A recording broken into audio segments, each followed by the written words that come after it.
Nous sommes tous uniques en tant qu'individus, mais nous faisons tous partie d'une grande communauté.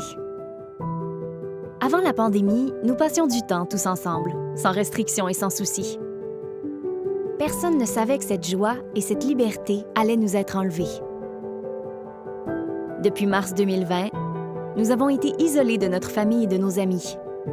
L'école et le travail à la maison sont difficiles et nous font sentir plus seuls. Nous avons tous très hâte que ça se termine. Nous avons besoin d'être près les uns des autres, de connecter avec les autres, de s'entraider. Nous tenons la porte ouverte pour un inconnu. Nous offrons notre siège dans l'autobus à quelqu'un qui en a besoin. Nous nous préoccupons des autres. Rencontrez John, qui vient de recevoir le vaccin contre la COVID-19. Il a 82 ans et il a un système immunitaire plus faible à cause de son âge. Le vaccin lui offrira une certaine protection, mais il ne le protégera peut-être pas aussi bien qu'il protégerait une personne plus jeune. Si la plupart des gens reçoivent le vaccin, y compris les amis proches de John, sa famille et les membres de sa communauté, il y a de fortes chances qu'il soit protégé contre la COVID-19. Simon a 3 ans et il habite avec son jeune frère, ses parents et son grand-père. À ce moment-là, le vaccin contre la COVID-19 n'était pas encore recommandé pour les enfants de son âge, ce qui signifie que Simon devait compter sur le fait que les autres reçoivent le vaccin afin qu'ils ne lui transmettent pas le virus. Il comptait surtout sur sa famille et sur les autres personnes dans sa région. Certains se sont fait vacciner, mais plusieurs, non.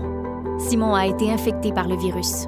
Il a été dans un état critique à l'hôpital pendant plusieurs semaines. Marie a 32 ans et suit une chimiothérapie pour un cancer. Parce que son système immunitaire est affaibli par la chimiothérapie, son corps pourrait ne pas développer une protection efficace suite au vaccin de la COVID-19.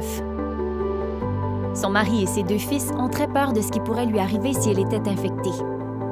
Alors, ils ont tous décidé de recevoir le vaccin contre la COVID-19 pour entourer Marie de la meilleure protection possible.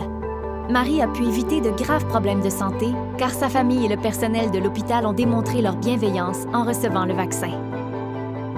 Nous bénéficions tous des soins de santé parce que nous contribuons tous.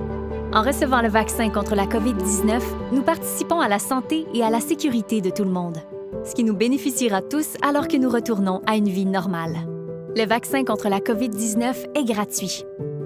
Se faire vacciner protégera non seulement les John, les Simon et les Marie, mais aussi vos amis, votre famille et votre communauté.